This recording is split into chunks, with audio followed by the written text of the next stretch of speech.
दोस्तों नमस्कार। बात करेंगे प्रधानमंत्री मोदी जी के बारे में, प्रधानमंत्री मोदी जी की विदेश नीति के बारे में, सारी उन विदेश नीतियों के बारे में जो विदेश नीतियां वो पेलते रहते हैं, ढकेलते रहते हैं। उनका आईटी सेल आज चलाता रहा कि चाइना के सैनिक मारे गए। यार शर्म आ रही थी मुझे इन लोगों के दुस्साहस पर, जहां मोदी जी की कमियां ढकने के लिए इस तरह के ट्रेंड्स चल रहे थे सोशल मीडिया पर। वाकई में हमारे सैनिक मारे गए, उन पर शर्म हमारी देश की सरकार को नहीं आती है, लेकिन शर्म हमें आती है ये सोच करके कि किन आशाओं के साथ प्रधानमंत्री मोदी जी को सत्ता सौंपी थी, और ये सोच के सौंपी थी कि एक हिंदू राष्ट्र होगा, एक विकासशील राष्ट्र होगा, सारा कुछ मिलेगा, यहां सब कुछ वो होगा जो सपने हैं हमारे। वो सपने तो कभी नहीं मिले, लेकिन अपने सैनिक मारे गए।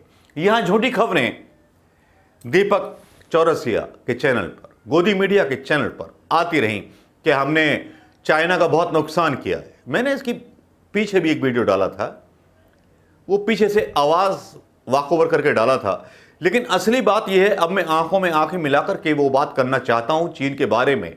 मैं उनकी शहादत याद करना चाहता हूं, उन 3 हिंदुस्तान के शहीद लोगों की। दो सैनिक, एक अधिकारी मारा गया, उस पर अभी तक किसी को रंजो गम नहीं है।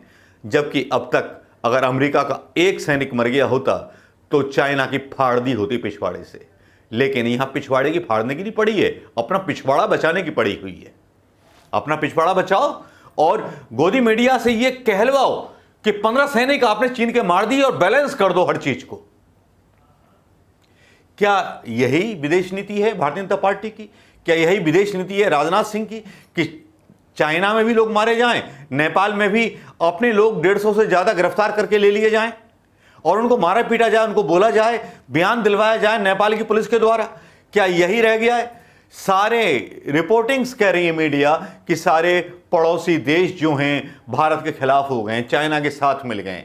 तो प्रधानमंत्री मोदी जी, आपका 56 इंची सीना देश को विश्व गुरु कब बना रहा है, ये तो बता दो मुझे। या ये भी बात पूछने पर मुझ पर सवाल उठ जाएंगे, या ये सवाल उठा दूं तो मैं गुनाहगार बन जाऊंगा या गद्दार बन जाऊंगा। एक भी प्रधानमंत्री मोदी जी का भक्त, एक भी संघी भक्त मुझे यह बता दे कम से कम कि इसके मायने क्या हैं। अगर सैनिक चाइना पे मारे जा रहे हैं, पहले तो कश्मीर में मारे जाते थे। 42 साल में पहली बार ऐसा हुआ है, 42 साल में पहली बार ऐसा हुआ है कि हमारे सैनिक और अधिकारी मारे गए, जहां गोलीबारी नहीं हुई, कुछ नहीं हुआ। क्या वहां पे तेल लगा रहे थे जिनपिंग को, या जिनपिंग से जो कर्जा लिया है और रिलायंस के लोगों को, अपने उद्योगपति मित्रों को जो कर्जा दिलवाया है, उसी के बारे में बात करोगे? बस कर्जा लिया तो बिक गए क्या चीन के सामने? अगर सेना की हिम्मत नहीं है, मोदी जी की हिम्मत नहीं है, तो देशवासी को बोल दीजिए। आम श्रमिकों में, श्रमिकों में इतना गुस्सा है, माइग्रेंट श्रमिकों में इतना गुस्सा है कि वो खुद चले जाएंगे सीमा पर लड़ने के लिए और चाइना के दांत खट्टे करके चले आएंगे। हम किसी से कम नहीं है। यूपी के लोगों को भेज दो, बिहार के लोगों को भेज दो, चाइना के दांत खट्टे करके ना चले आए। लद्दाख में तो मेरा नाम बदल देना। भक्त, तुमसे तो कोई उम्मीद है नहीं और संघ से भी कोई उम्मीद है नहीं।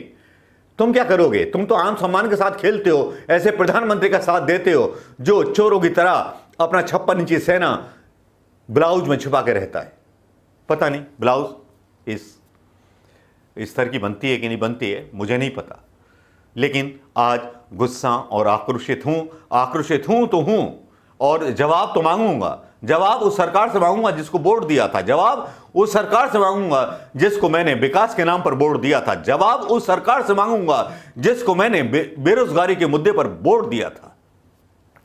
लेकिन यहां सारे मेरे सवाल बेमानी हो जाते हैं जब प्रधानमंत्री मोदी जी सिर्फ कोरोना का डर दिखा करके बाहर निकल जाते हैं। दोस्तों, क्या आपको भी ऐसा लगता है दोस्तों जो मेरे सवाल है वो सही हैं?